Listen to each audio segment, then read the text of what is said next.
Hello everybody, and welcome to Lushfoil Photography Sim. Today, we're in Japan, at the Fushimi Inari Taisha in Kyoto, and there is a very specific reason that I chose this location today. It's because I've been here before. I actually went here about a year and a half ago. I went on a solo trip by myself, first time I left the country, first time I ever traveled very far by myself into a foreign country where I had absolutely zero concept of their language or culture whatsoever. So I was textbook definition foreigner. And coming here was one of the highlights of my trip. I remember that very clearly. And if you've played the game, you may notice that we're actually not at the starting location, which is a big reason why I didn't have that intro like I did last time, is because instead of being put in the middle of the map, I wanted to show you my journey through this shrine. And yeah, so if you actually look over here, it's kind of blocked off here in the game, but in real life it's not blocked off. This is actually a shrine, I believe, that people pray to. And if you go down those steps, you'll reach this alleyway that has a lot of food vendors and souvenir and like memorabilia vendors. After that, you'll cross a pair of train tracks, and then on the right side, you'll reach the train station. So that's kind of the start of the journey coming up here. As you can see, it's midday. It's nice and sunny. When I went, it was like 8 in the morning. And yeah, I guess without further ado, I'll show you what I went through. And let's get this party started.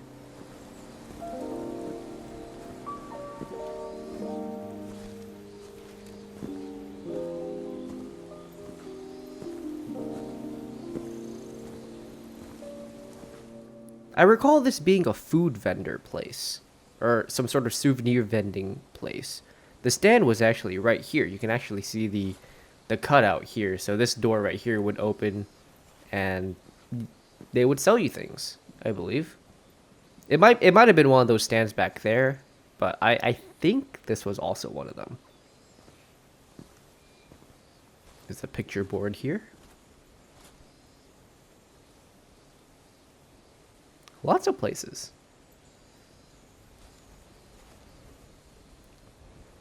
Let's take the right side.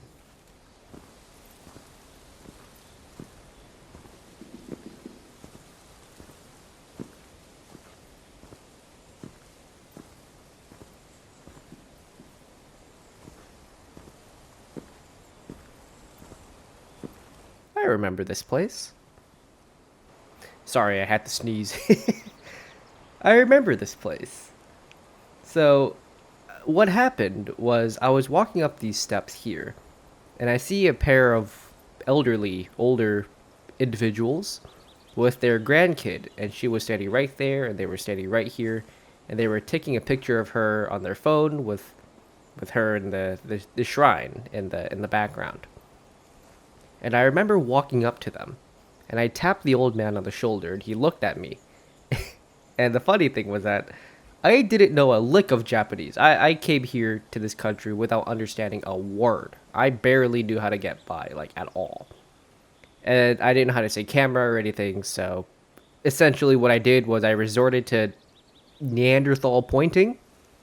So I tapped him on the shoulder, and I made the rectangle symbol with my index finger and my thumb, and I pointed to them and to their granddaughter, and I think they got the message because they gave me their phone, and I took a picture of them using their phone. And the funny thing was that they actually returned the favor, and I actually have a picture of me standing right here looking like right under this shrine that they took of me, and I think I still have the photo, so it'll be up. It'll be up if I have it. If not, then I've lost a core memory. But that was the start of my journey to this shrine. At the time, it was like 8 o'clock in the morning.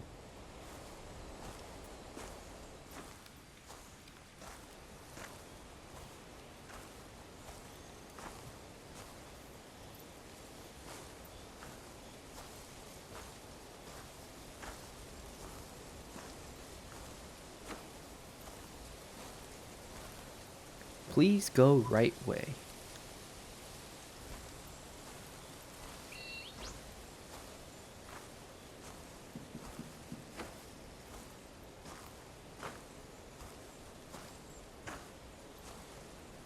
Now, funny enough, I'm gonna share with you a little secret. If you noticed why I didn't take a picture back at the front of the shrine, and why I'm not taking a picture here, and this is a little secret, this is one of the pictures on the wall. Last time, I was talking about how there are a lot of times where I drop a lot of failed projects, failed ideas. If something doesn't go right, if I mess up, then I tend to drop it very quickly. That's actually what happened here. This, as of right now, is actually my third recording. I luckily hadn't gone too far, but once I got lost trying to find the camera, turns out there wasn't one. And two, I forgot how to work the camera, so I spent a fair number of time fidgeting in the settings for that, and I didn't want the cuts to be too jarring. So up until this point, I had already taken this picture, and I just want to let you know that. But up ahead is pretty much new territory for me there. So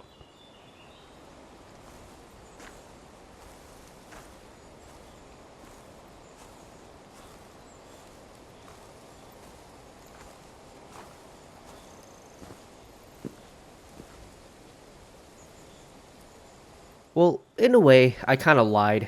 It's actually not new territory because I've actually already been here, like I said before. This, when I came here, was a shrine. Or, I guess is a shrine.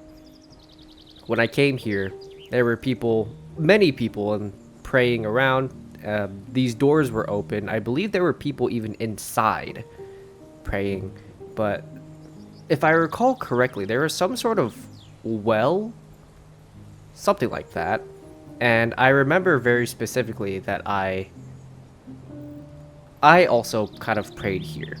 Not because I knew anything about their culture, but specifically because, well, I was a foreigner, I was in a foreign country, I'm going up to a shrine that clearly has a lot of value, religious or sentimental value for people, and I wanted to show them respect. I didn't want to just gawk at their idol, or at them praying and just see them as a tourist attraction. So I figured I could also pay my respects just as a foreigner. I obviously am not too deep into the Japanese shrine lore or anything, but I do believe that this shrine is to some sort of mountain god.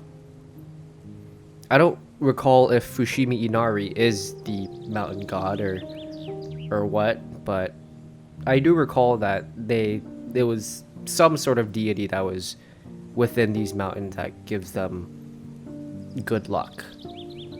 And I do recall very, very clearly that I did also pray to that god, even if I didn't believe entirely in that god at the time. Just at the very least, out of respect and acknowledging that their beliefs and that the things that they believe in are real.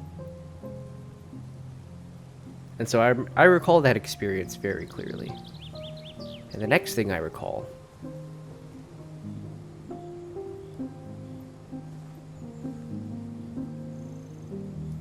is going to the left.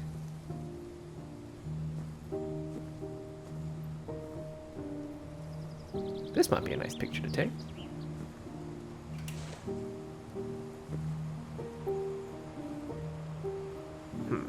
if we can put the little two lamps sort of symmetrical to each other like that, we might be able to, if we adjust our settings a little, I think we're on aperture priority right now.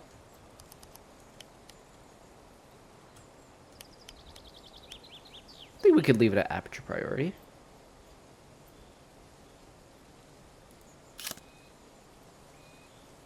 Seems a little underexposed, but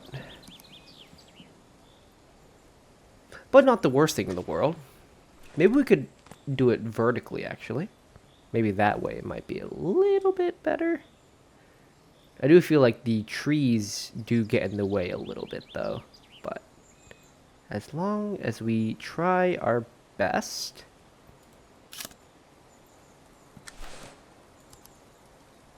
then there's always some improvement to be had. You can strive for perfection all you want, but that doesn't always mean you'll get it. And that's perfectly okay.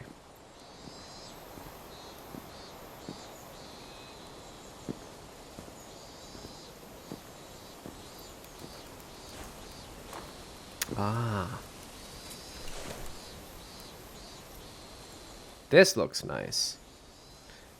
I'm not a huge fan of the gaps in between the gates, though. That might be a little bit off-putting, but if we do something kind of around here, then maybe... and then we crouch. Maybe that actually might not be a terrible shot.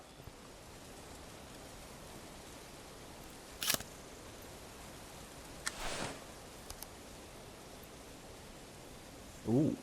I really like that shot.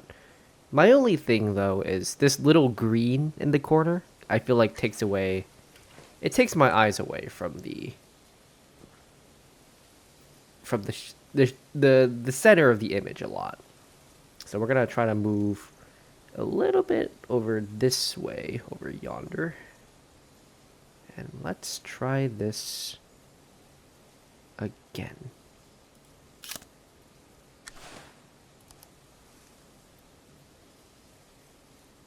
Beautiful. All right. Let's continue forward.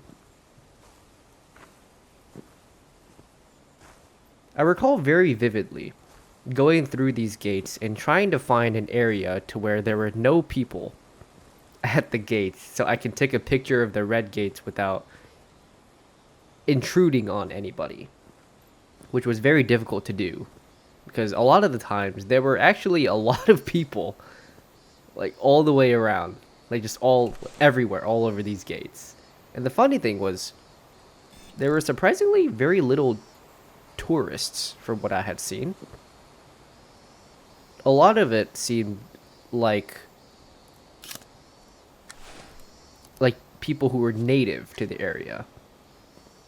It seemed like there were a lot more of them than there were American foreigners like myself.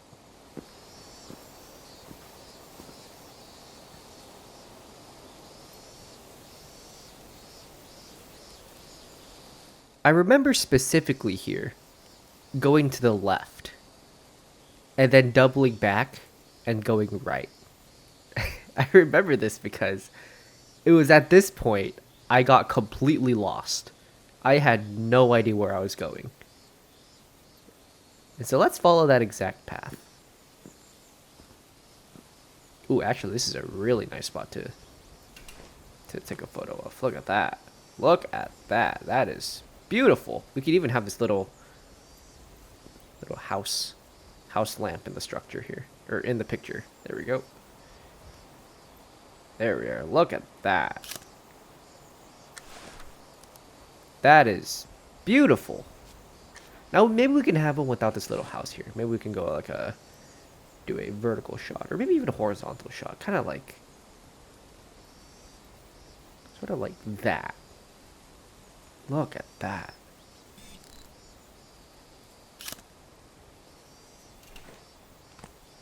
Beautiful.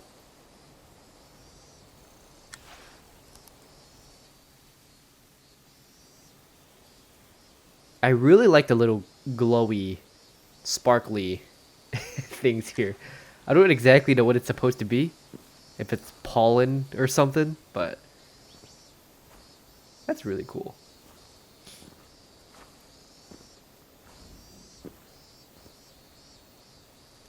Ooh, this might be nice too, actually. Actually, I don't know. It initially it seems like a great idea, but the issue is that the sun sort of overexposes the bright spots here. So you kind of it's a bit difficult for me to see any sort of good lighting here. It's a little bright. But what's life if you don't try? Maybe we should leave this one in like that. Maybe we could do it no, let's do it horizontally. Like that. Here we are. There we are. Let's see how this one looked again.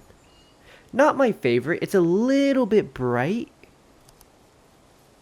Like, if you look at this one, it has that deep red glow, and it looks really, really nice.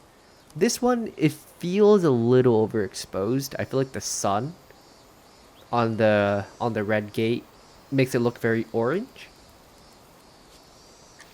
But we could always change that in editing later. I don't think they actually have editing in this game, but I recall very specifically walking down this path and seeing that bridge right there.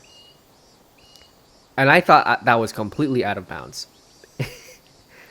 I thought you were going to get banished into the Shadow Realm crossing that bridge. So I remember immediately turning around and walking back. And then they had a bunch of these little lamps on the right side here. And I remember since I was too scared to go down here, I turned around and I took a picture of the lamp.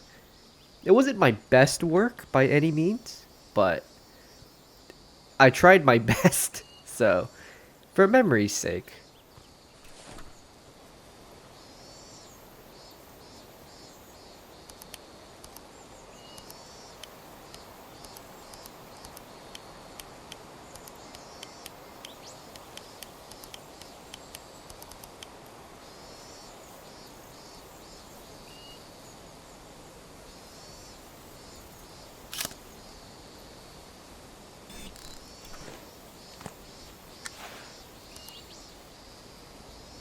For memory's sake.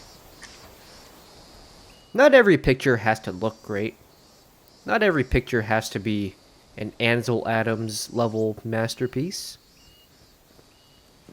But what matters more is the feelings that you get towards your photos. And not just photos, but all art in general. What matters is how you feel about it. And I think that's the most important thing.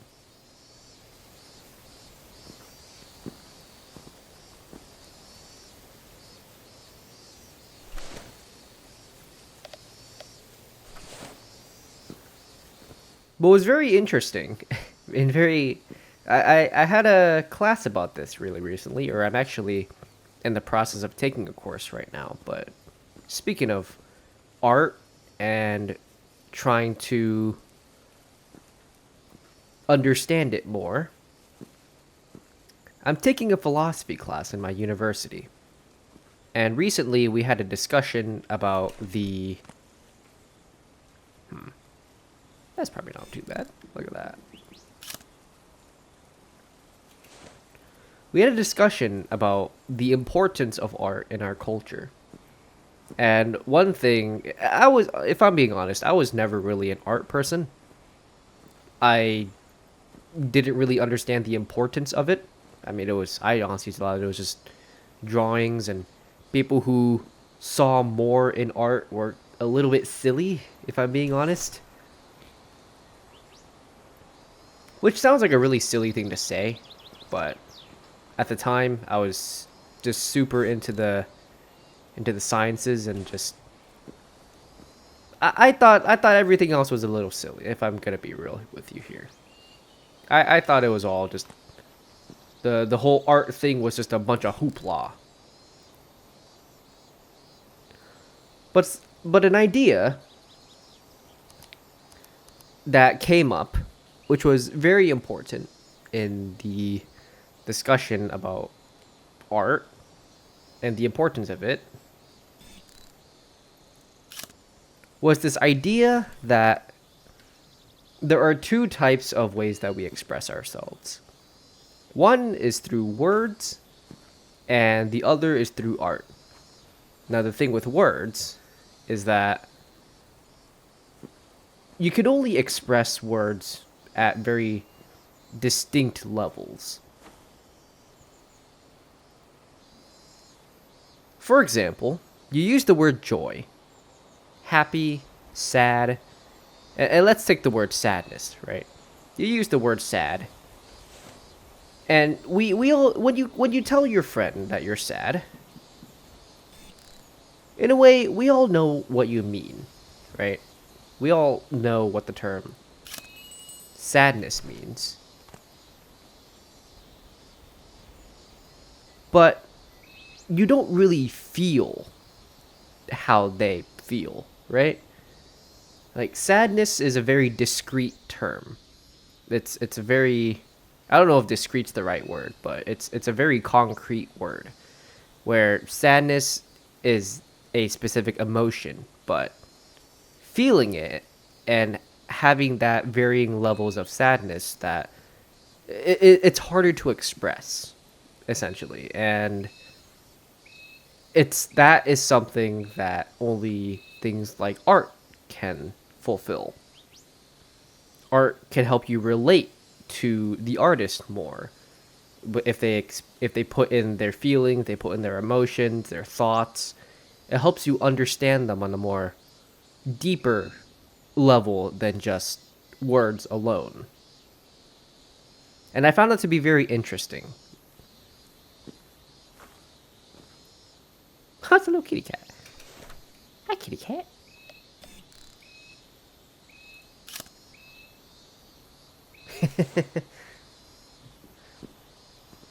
But a good way of explaining what I'm trying to say, because I don't really feel like I'm doing an amazing job at it, is sometimes you hear things, really bad news on the news. And you hear let's say like a tragedy on the news. And a part of you does feel really sad, right? You feel bad that tragedies like this still have to happen. But so often that those tragedies happen now that sometimes it's unfortunate that we get desensitized to such things.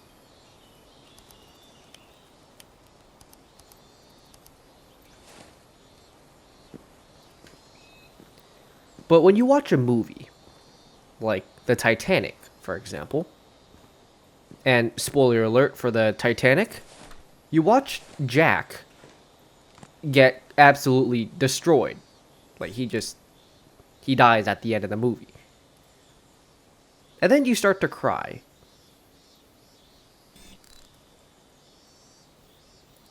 Logically, it doesn't really make much sense, right?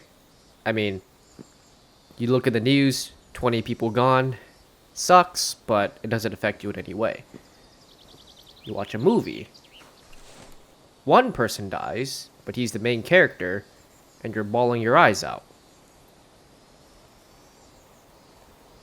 And I feel like that alone sort of shows the importance of art in our world and living in our world and understanding the feelings of the people around you, being able to relate more to those in your community, and not even just in your community, but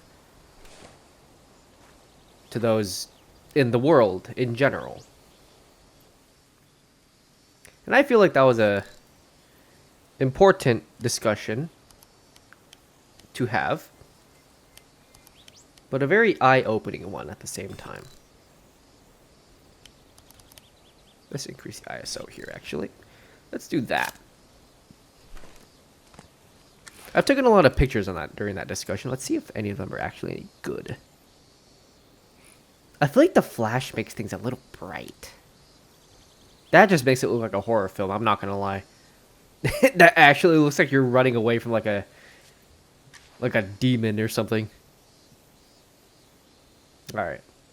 Let's keep moving.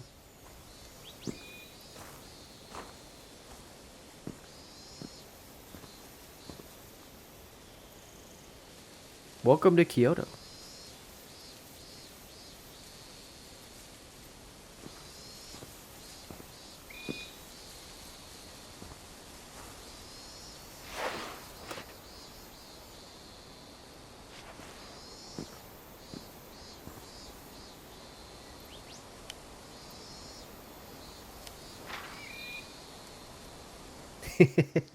Let's do one more.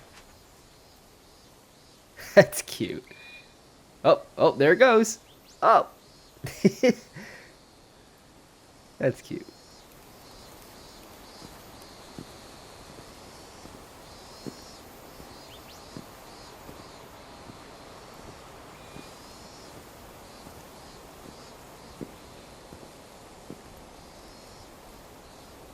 Funny thing.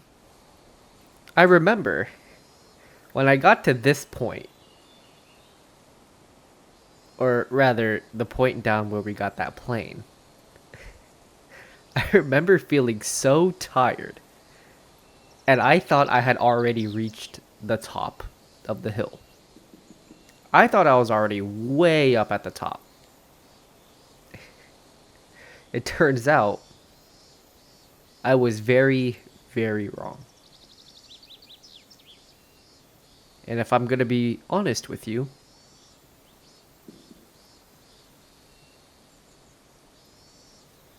we're not even halfway.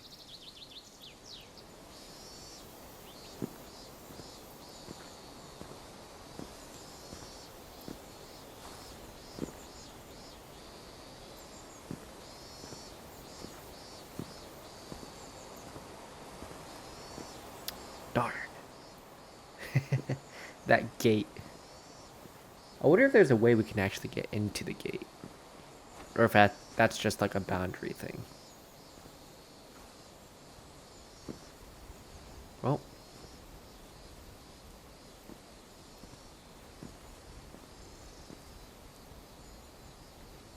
Through the red gates we go. Stop if you need a drink. Let me get that one.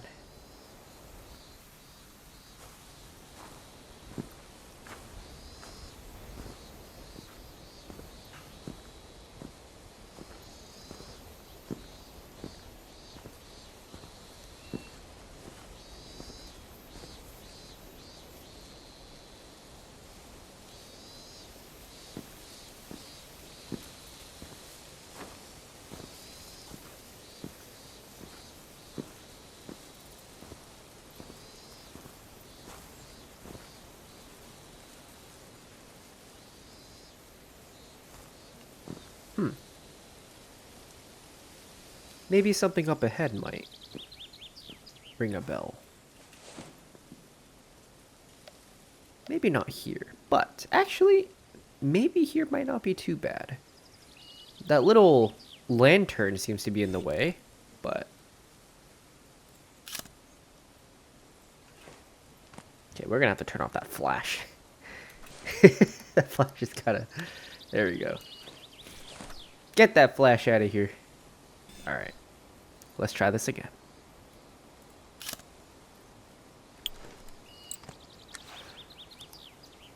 The little trees are in the way. I actually didn't even see that until we took that picture. Sometimes it takes a little perspective. Here we are. Look at that.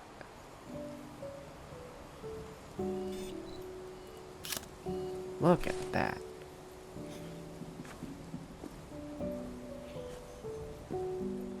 I believe currently we're in summer. When I went, it was actually winter. The trees were still this green. I'm just glad it wasn't as humid.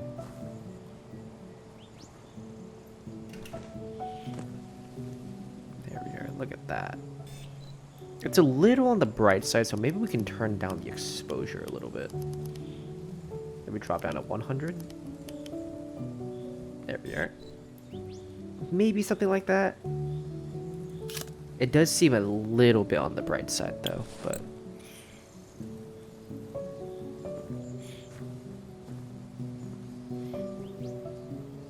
not the end of the world.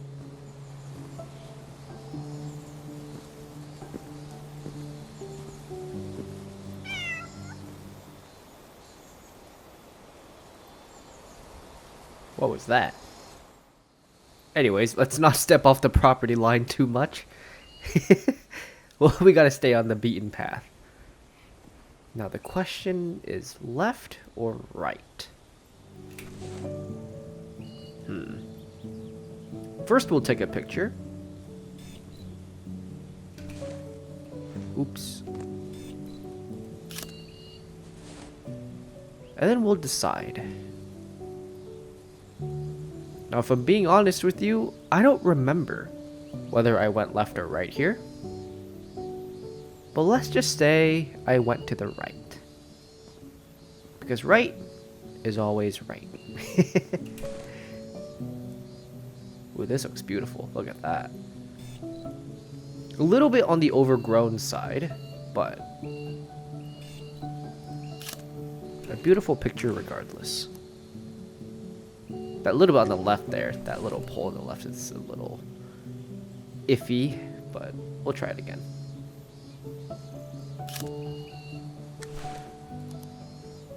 There we are.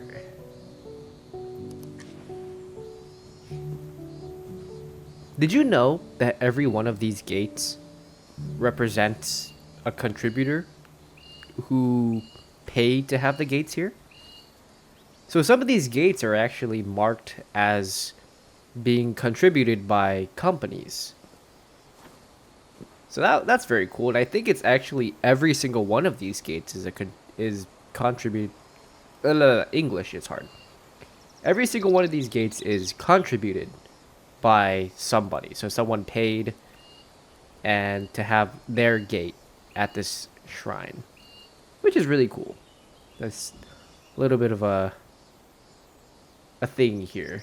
Correct me if I'm wrong. I think I remember it being that when I went. I remember thinking like, holy crap, that's insane. But if I'm wrong, then I'm wrong. Please correct me.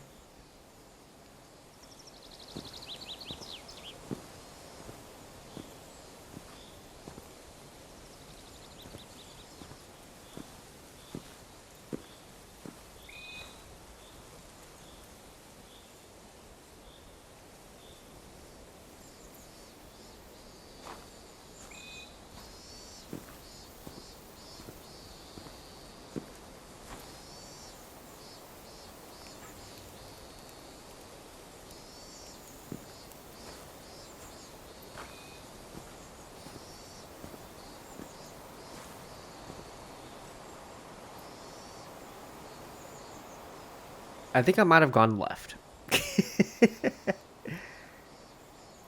Well, let's go up this anyways.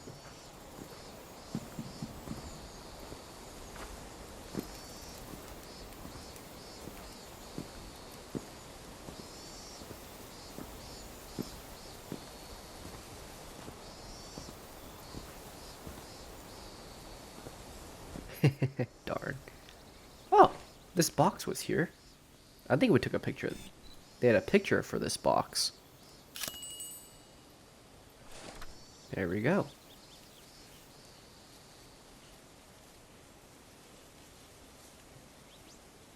Ooh, that looks beautiful. Look at that. Just down the stairs. Just like that.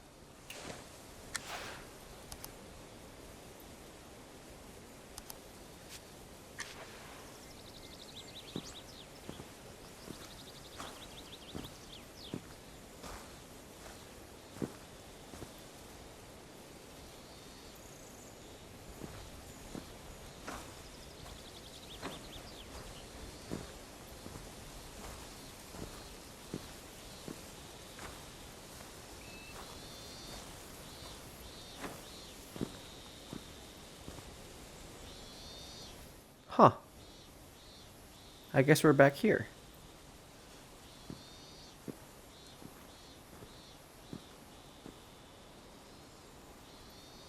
Darn. I was hoping there'd be more. Because there was more. There was a whole section. It might have been that path down there that they didn't develop. But there was a whole path that led you all the way up the mountain, all the way to the very top. And that had a whole in between that, they had a whole bunch of shrines and not just these gates, but they had a lot of like I don't exactly know what they're called, but they were places to put incense. You had these little stands where you would put incense on them, and each one had the statue of a fox. I took some pictures of them, but it doesn't seem like it's here. Because it seems like both of these paths lead straight back to that bridge that we were talking about before.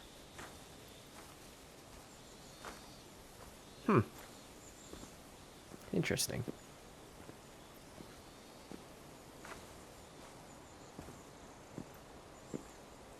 Well, if push comes to shove, and this is where our journey ends, then so be it.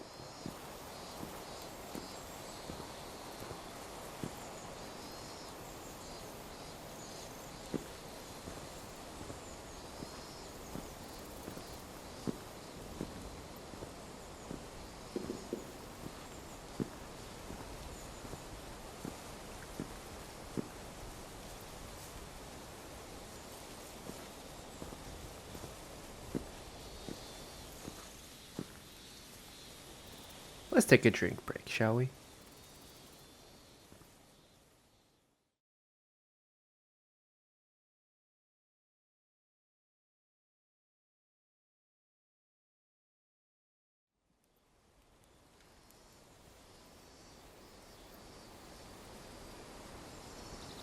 Oh, hey.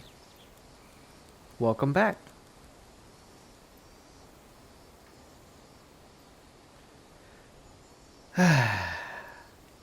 Alright. Now, there were two places that we haven't explored. Well, three now.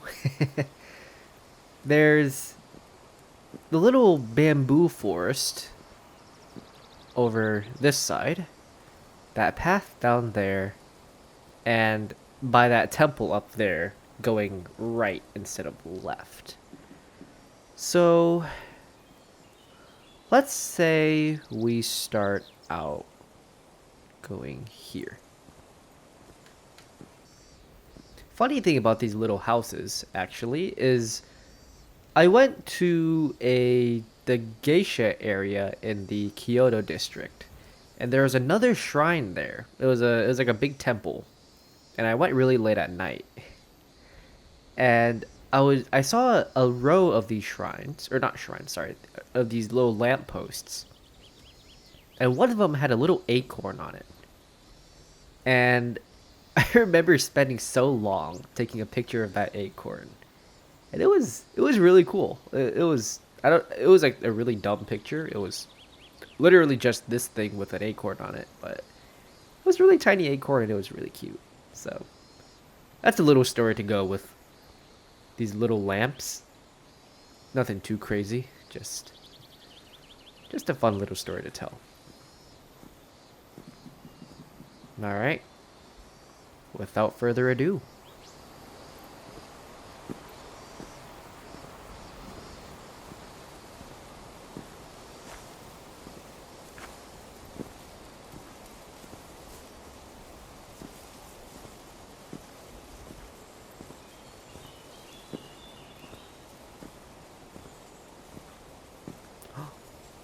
I think that's one of the buildings that they were talking about, or that we saw to take a picture of. Maybe we can get a good angle here, maybe. Like that would be nice.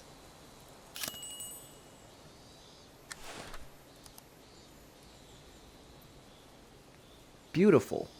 Not entirely symmetrical. As you can see, the lamp here and the lamppost there aren't perfectly in symmetry. But if we can get them a bit lined up like that, and then try it again.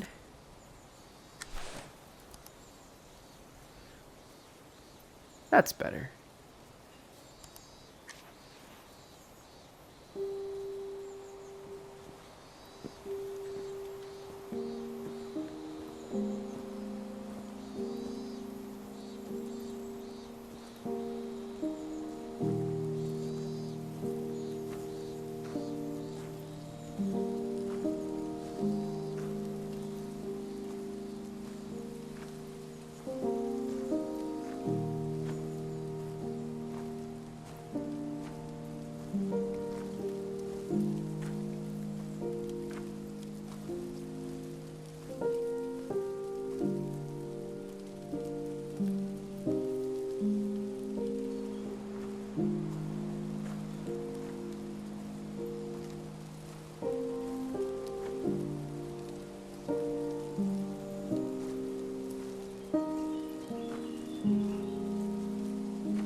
Would you look at that?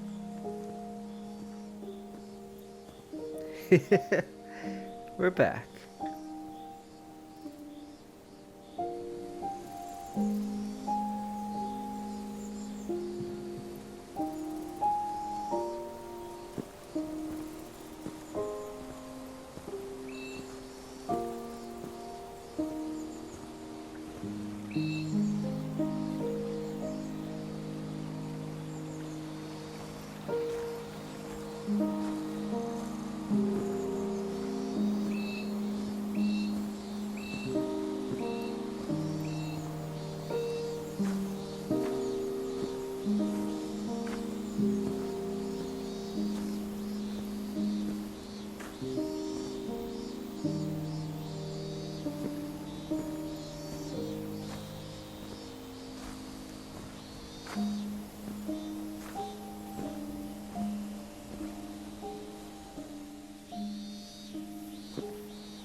There might be a picture here that we could take.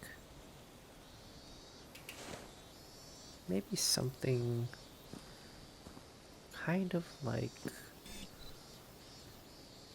we'll lower the aperture a little bit.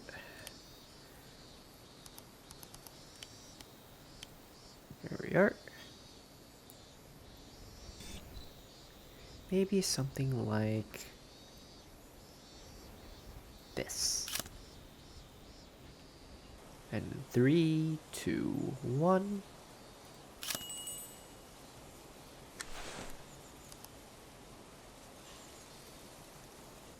Let's head back to the front and head back home.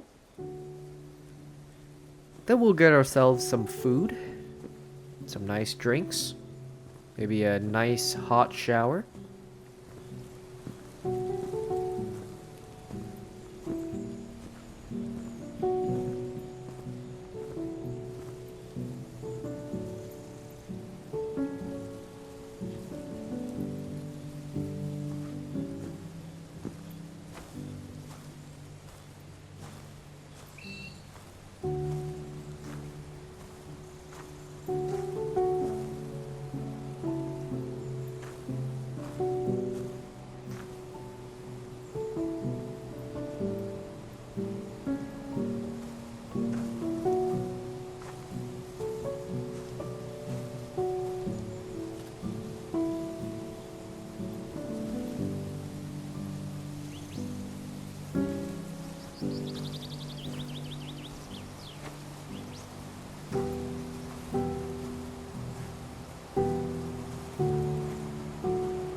and it's time to say goodbye. So thank you for coming with me today. If you like this, press that like button and subscribe. Maybe even press that little bell. And I hope you enjoyed spending time with me here today. And thank you for coming.